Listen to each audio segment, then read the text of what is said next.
Sono amici speciali e si tratta di disabili che arrivano da varie associazioni del veneziano per una giornata che il Maverick Nautic Club dedica a loro ogni anno, chiamata Lagunabile, un suggestivo giro in barca nella laguna di Venezia con un corteo di imbarcazioni e gommoni fino al bacino San Marco per poi proseguire lungo il canale della Giudecca e rientrare alla Darsena Fusina, una giornata conclusa con una grigliata preparata dal gruppo alpini di Saonara. Apprezzamento per l'associazione Maverick che dà a tanti ragazzi il modo di conoscere questo ambiente, l'ambiente acquatico, tanti ragazzi che magari non avrebbero l'opportunità e grazie a loro lo possono fare. Io auguro che tutti quanti provano le emozioni che provo anch'io,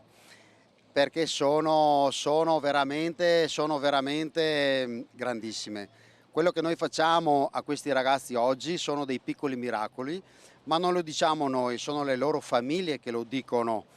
e questo rende grande ancora di più la giornata. Lagunabile quest'anno ha coinvolto 10 associazioni, oltre 110 ospiti tra disabili e accompagnatori, 80 volontari Maverick e 23 imbarcazioni affiancate da Croce Verde, Carabinieri, Polizia, Guardia Costiera e Fiamme Gialle. Obiettivo, partendo dalla passione per il mare, quello di far vivere a questi ospiti speciali momenti di gioia, libertà e inclusione.